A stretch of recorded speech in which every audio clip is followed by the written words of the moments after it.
А що? Як різниця між тим, щоб страждати, і тим, щоб рухатися вперед? Не в удачі, не в грошах і не в людях. А в одному – змусити себе мислити ясно. Зараз. У цьому моменті. Коли все прискорюється, коли навколо шум, твій розум робить найгірше. Він починає плутатися. А плутанина множить проблеми. Вона робить маленьке великим. Вона робить тимчасове фатальним. Вона штовхає тебе в реакції, які потім довго виправляєш. Це не теорія, це практика людей, які жили під тиском. Епіктет, Сенека, Марк Аврелій – вони не мали ідеальних умов. Але вони мали одну перевагу – внутрішній контроль. І саме він рятує, коли зовнішнє летить шкереберть. Якщо ти тут, значить ти шукаєш некрасивих слів. Ти шукаєш спокою в голові, ясності, сили, бо ти відчуваєш вагу нерішучості, тривогу від вибору, злість на себе за автопілот. І ось добра новина. Ясність тренується. Самодисципліною, самоконтролем, конкретними кроками. У цьому відео 8 практичних уроків стоїцизму, які допоможуть зламати цикл думок, що паралізує, приймати рішення в хаосі і повернути собі внутрішнє кермо. Перед тим, як почати, зроби маленький пакт із собою. Напиши в коментарях «Я обираю ясність». Це не для мене. Це для тебе. Бо коли ти називаєш намір словами, він перестає бути думкою і стає відповідальністю. Починаємо. Урок перший. Ясність починається не з обставин, а з внутрішнього контролю. Проблема більшості людей не в тому, що життя складне. Проблема в тому, що в складний момент вони перестають мислити ясно. Коли з'являється тиск, мозок переходить у режим шуму. Думки бігають колами. Уява домальовує найгірші сценарії. Рішення відкладаються. Людина не рухається вперед. Вона реагує. Саме тут і починається страждання. Стоїки дивилися на це тверезо. Вони не питали, чому зі мною це сталося. Вони питали, що в цій ситуації залежить від мене. Це ключ. Не мотиваційна фраза, а практичний фільтр, який відсікає хаос. Епіктет прямо говорив, деякі речі під нашою владою, а деякі ні. Людина ламається не від труднощів. Вона ламається від спроби контролювати те, що їй не належить. Саме це забирає енергію, фокус і ясність. Подивись чесно на своє життя. Коли з'являється проблема, що ти робиш першим? Злишся, пережовуєш, прокручуєш у голові, шукаєш винних. І тільки потім, якщо лишилися сили, думаєш, що робити. Стоїцизм перевертає цей порядок. Перший крок – повернути внутрішній контроль. Не над світом, над собою. Марк Аврелій керував імперією, де війни, змови і зради були нормою.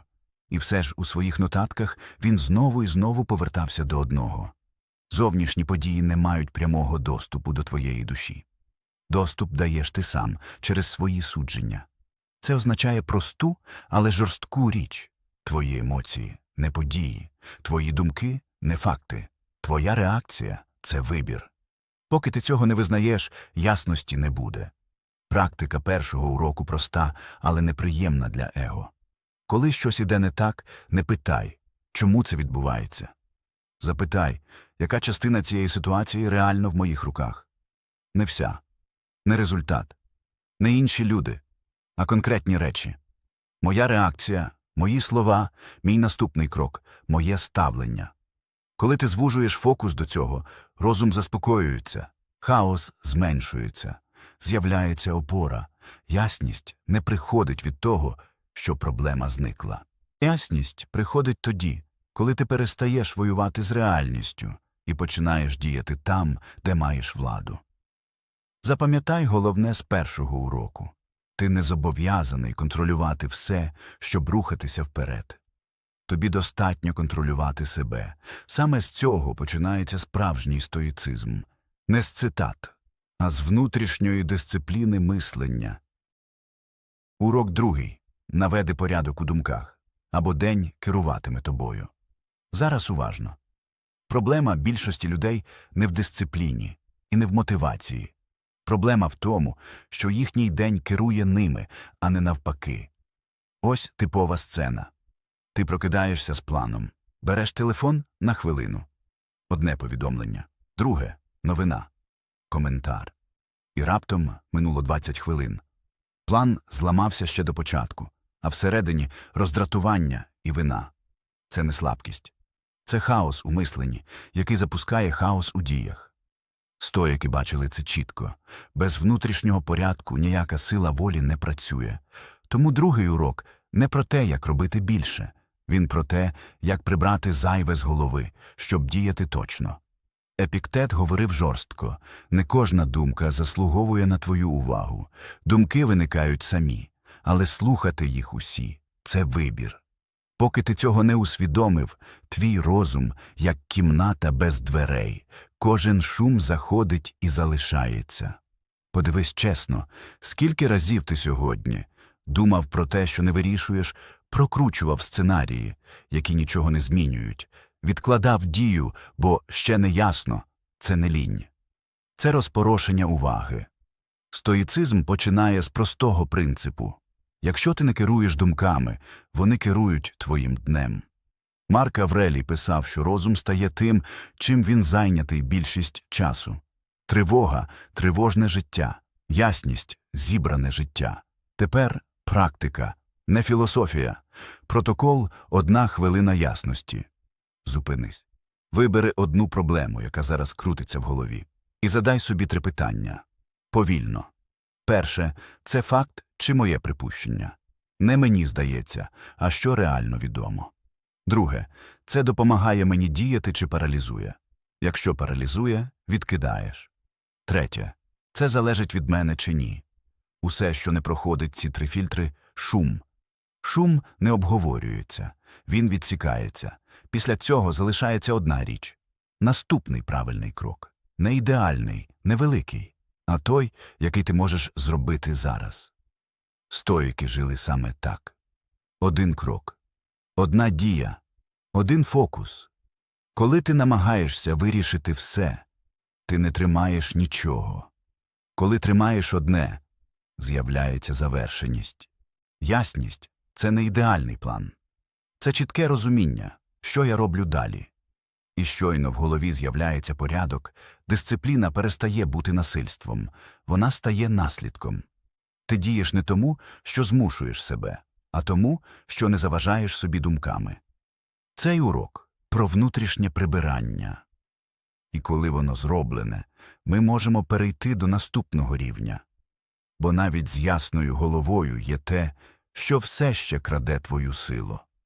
Імпульси, реакції, автоматичні відповіді. І саме про це наступний урок. Урок 3. Між подією і реакцією є простір. І саме там твоя сила. Більшість рішень, які шкодять твоєму життю, ти приймаєш не тому, що вони погані, а тому, що ти не приймаєш їх у загалі. Ти реагуєш. Реакція – це автомат. Подразник з'явився. Відповідь виникла. Слово – емоція. Подія – спалах.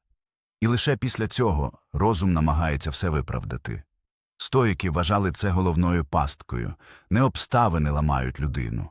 Ламає імпульс, якому вона підкорилась. Епіктет формулював це жорстко. Нас турбують не речі, а наші уявлення про них. Між тим, що сталося, і тим, що ти відчув, завжди є момент оцінки. І саме в цьому моменті ти або втрачаєш владу, або повертаєш її собі. Подивись на свій звичайний день. Повідомлення, яке дратує, коментар, який чіпляє, несподівана затримка, чужа помилка. У кожному з цих випадків ти маєш вибір. Але через звичку ти його не бачиш. Ти ніби живеш у режимі «відповісти негайно». Стоїцизм ламає цю звичку. 3 урок – розширити простір між подією і відповіддю. Марк Аврелій писав, що сила людини не в тому, щоб нічого не відчувати. Сила в тому, щоб не дозволяти почуттям тягнути тебе за собою. Це не пригнічення. Це керування. Практика проста і дуже ефективна. Коли щось вибиває тебе з рівноваги, не відповідай одразу. Зроби паузу. 1 вдих, 2 вдих. І постав собі одне питання. Яка відповідь зараз зробить мене сильнішим, а не просто полегшить емоцію? На початку це складно, бо імпульс завжди хоче швидкої розрядки. Але кожного разу, коли ти не піддаєшся, ти тренуєш внутрішній м'яз. Стоїки називали це самовладанням. Не холодністю, не байдужістю, а вмінням не віддавати кермо першому пориву. Подумай про наслідки. Скільки проблем у твоєму житті почались із фрази, сказаної на емоції? Скільки рішень було прийнято в стані роздратування, страху або поспіху? Реакція коротка. Наслідки довгі. Третій урок. Вчить жити інакше, не бути заручником моменту. Коли ти береш паузу, розум повертається, ти бачиш ширше, ти дієш точніше. Це не робить тебе слабким. Навпаки, людина, яка не реагує одразу, здається повільною лише для тих, хто живе в хаосі. Насправді вона стратег. І запам'ятай, кожна усвідомлена пауза – це акт свободи. Кожна стримана реакція – це крок до внутрішньої незалежності. Саме тут стоїцизм перестає бути теорією і стає поведінкою. І далі ми підемо ще глибше до теми контролю і прийняття того, що не в твоїй владі. Урок 4.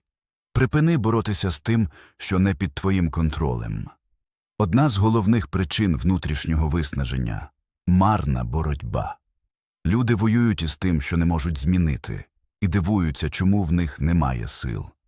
Ти злишся на поведінку інших, переживаєш через результат, який ще не настав. Прокручуєш у голові сценарії, де намагаєшся контролювати випадковість. І що більше ти це робиш, то слабшим себе відчуваєш. Стоїки вважали це фундаментальною помилкою мислення. Епіктет називав це розділенням. Є речі, які залежать від тебе, і є ті, які не залежать. Плутанина між цими двома зонами – головне джерело страждання. Коли ти намагаєшся контролювати неконтрольоване, ти втрачаєш контроль навіть над собою. Подивись уважно, скільки енергії йде на думки про те, що хтось мав би поводитися інакше. Скільки сил забирає очікування і страх майбутнього. Стоїцизм не вчить здаватися. Він вчить припиняти безглузду війну. Марк Аврелій писав, що спокій приходить не тоді, коли все йде за планом, а тоді, коли ти приймаєш те, що не у твоїй владі, і зосереджуєшся на своїй ролі. Це не байдужість. Це дисципліна уваги. Уяви свою енергію як обмежений ресурс. Коли ти витрачаєш її на людей, події і результати, які не контролюєш, у тебе нічого не лишається на реальні дії. Практика цього уроку конкретна. Кожну проблему розділяй подумки на дві частини. Те, що залежить від мене, те, що від мене не залежить. І далі правило без компромісів. Дій тільки в першій зоні. Ти не контролюєш рішення інших, але контролюєш свою відповідь. Ти не контролюєш результат, але контролюєш підготовку. Ти не контролюєш обставини, але контролюєш характер, з яким у них входиш. Як тільки ти це приймаєш, напруга зменшується. Не тому, що проблема зникла, а тому, що ти перестав тягнути зайве. Прийняття – це не слабкість. Це відмова від внутрішнього опору, який з'їдає сили і ясність. Стоїки вважали, людина стає сильною не тоді, коли нав'язує світу свою волю, а тоді, коли керує собою за будь-яких умов. І саме тут відбувається злам. Ти перестаєш бути жертвою подій. Ти стаєш тим, хто діє там, де має реальний вплив. Цей урок готує ґрунт для наступного. Бо коли ти перестаєш воювати з неминучим, ти починаєш бачити інше. Кожна перешкода може стати тренуванням. Урок 5. Перешкода не зупиняє тебе, вона тренує тебе. Є момент, у якому люди здаються найчастіше. Не тоді, коли важко, а тоді, коли важко довго. Коли проблема не зникає, коли зусилля не дають швидкого результату, коли кожен крок ніби відкриває новий опір. Саме тут з'являється думка зі мною щось не так, або життя проти мене. Стоїки вважали це помилкою сприйняття. Марк Аврелій формулював це жорстко. Те, що стоїть на шляху, і є шляхом. Не в поетичному сенсі, а в практичному. Стоїцизм дивиться на перешкоду не як на блок, а як на матеріал. Матеріал для формування характеру. Подумай про те, що зараз тебе напружує найбільше. Не абстрактно, конкретно. Затримка. Складна людина. Помилка, за яку боляче. Ситуація, з якої не вийти одразу. Ти можеш витрачати сили на обурення. А можеш поставити інше питання. Яку якість ця ситуація вимагає від мене розвинути? Терпіння, самоконтроль, витривалість, тверезість мислення, смирення без приниження. Ці якості не з'являються в комфорті. Вони формуються тільки під тиском. Стоїки не питали, чому мені важко? Вони питали, ким я стаю через це? І тут змінюється все. Ти перестаєш сприймати труднощі як несправедливість. Ти починаєш бачити в них тренувальний режим. Як атлет, який не проклинає вагу, а розуміє, без неї сили не буде. Практика цього уроку конкретна. Коли з'являється перешкода, зроби 3 кроки. Назви її без емоцій. Визнач, яку якість вона тренує. Обери поведінку, яка цю якість підсилює. Не ідеальну, а достатню. Якщо ситуація вимагає терпіння, не прискорюй. Якщо вимагає самоконтролю, мовчи. Якщо вимагає дисципліни, зроби мінімум, але не здайся. Кожен такий вибір змінює тебе не одразу, а накопичувально. Стоїки мислили довгою дистанцією. Вони не шукали легкого життя. Вони будували міцну людину, здатну пройти будь-яке життя. І тут з'являється спокій. Не тому, що стало легко, а тому, що ти знаєш, кожен тиск працює на тебе, якщо ти не тікаєш. Цей урок переводить стоїцизм із контролю в силу. А далі ми підемо ще глибше, до теми надмірів, залежностей і свободи, яка народжується з простоти. Урок 6. Чим менше тобі потрібно, тим більше в тебе свободи. Зараз скажу неприємну річ. Більшість людей виснажені не через проблеми, а через те, що вони тягнуть зайве добровільно. Зайві очікування, зайві бажання, зайві зобов'язання, зайві треба, які ніхто, крім них самих, не вимагав. Подивись чесно. Коли ти востаннє відчував справжню втому, це було не після важкої роботи. Це було після внутрішньої гонитви. Стоїки знали просту істину. Виснаження приходить від надміру, а не від нестачі. Надмір бажань – тривога, надмір очікувань – розчарування, надмір порівнянь – злість на себе, надмір ролей – втрата фокусу. Сенека писав різко: «Бідний не той, у кого мало, а той, кому мало завжди недостатньо». І це не про гроші, це про стан розуму. Бо коли тобі постійно мало, розум не зупиняється. Він у гонитві. А гонитва з'їдає ясність, дисципліну і спокій. Подумай про свої рішення за останній час. Скільки з них були продиктовані не потребою, а страхом? Страхом виглядати слабким, страхом розчарувати, страхом відмовити, страхом випасти. Стоїцизм тут безжальний. Він каже прямо: чим більше тобі потрібно, тим легше тобою керувати. Бо страх завжди прив'язаний до втрати. А якщо втрачати нічого, страх слабшає. Людина, якій потрібно мало, важче налякати, важче спровокувати, важче збити з курсу. Це і є свобода. І зараз практика, не роздуми. Інвентар надмірів. Зупинись і чесно задай собі 3 питання. Перше. Що в моєму житті справді необхідне? Без цього я не можу діяти, жити, виконувати свою роль. Друге. Що я роблю з користі, а що з тривоги?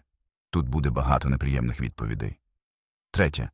Що я підтримую лише тому, що боюся відпустити? Тепер головне – дія, не план. Не список на майбутнє. Прибери одне, не все. Одне. Одну зайву обіцянку, одну звичку, яка з'їдає увагу, одну гонитву, яка не має сенсу, одну вимогу до себе, яка не твоя. Ти відчуєш опір. Це нормально. Его завжди захищає надмір, бо воно плутає його з важливістю. Але якщо ти витримаєш цей момент, прийде полегшення. Стоїки не прагнули комфорту, вони прагнули незалежності. Простота для них була не відмовою від життя, а очищенням простору для дії. Коли потреб менше, рішення стають простішими, дисципліна дається легше, ясність тримається довше. Ти рухаєшся без зайвого тертя. І важливо запам'ятати, цей урок не про аскезу і не про втечу від світу, він про відмову від шуму, який маскується під «потрібно». Коли шум зникає, розум знову чує головне. І саме тепер ми можемо перейти до наступного рівня. Бо навіть з простотою і дисципліною є ще один вирішальний фактор – куди ти спрямовуєш увагу. І якщо ти не керуєш нею, емоції знову почнуть керувати тобою. Про це наступний урок. Урок 7. Керуй увагою, і емоції перестануть керувати тобою. Більшість людей вірять, що їхній внутрішній стан залежить від подій. Стоїки дивилися точніше. Стан залежить від того, куди спрямована увага. Двоє людей можуть прожити один і той самий день. Один скаже «все було погано». Інший «день був складний, але корисний». Події ті самі. Різниця у фокусі. Коли твоя увага постійно тримається на тому, чого бракує, розум живе в режимі дефіциту. У цьому режимі людина швидко виснажується, втрачає дисципліну, відкладає важливе і починає жити на автопілоті. Це не слабкість. Це неусвідомлене управління увагою. Стоїки вважали увагу головним ресурсом людини. Бо куди вона йде, туди йде енергія. А де енергія, там характер. Марк Аврелій писав, що розум фарбує життя у той колір, на який дивиться найдовше. Якщо дивитися лише на втрати, життя здається ворожим. Якщо дивитися лише на загрози, світ здається небезпечним. Але якщо навчитися бачити опору, з'являється внутрішня стійкість. І тут важливий момент. Стоїчна вдячність – це не емоція. Це не радій, навіть коли погано. Це дисципліна фокусу. Ти не зобов'язаний відчувати захват. Але ти можеш свідомо спрямовувати увагу. Подивись, як зазвичай працює розум. Ти зробив 10 правильних речей і не помітив їх. Одна помилка – і вона займає весь простір. День минув без катастроф, і, здається, нічого особливого. Розум, який не тренували, завжди тяжіє до негативу не тому, що ти песиміст, а тому, що мозок шукає загрози. Стоїцизм не бореться з цим, він переналаштовує. Практика цього уроку починається з вечора. Наприкінці дня зупинись і зафіксуй 3 речі. Що сьогодні було зроблено правильно, де ти втримав самоконтроль, що дало реальну, хай навіть мінімальну користь. Не абстрактно, не день був нормальний, а конкретні факти. Це не самообман. Це балансування розуму, щоб він не жив лише в режимі дефіциту.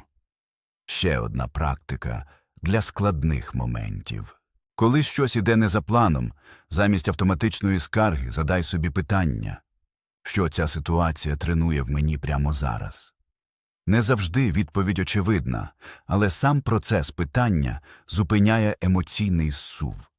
Ти виходиш із режиму реакції і повертаєшся в режим спостереження. Стоїки вважали, що людина, яка не керує увагою, неминуче стає емоційно нестійкою. А емоційно нестійка людина рано чи пізно втрачає дисципліну, навіть якщо має сильні наміри.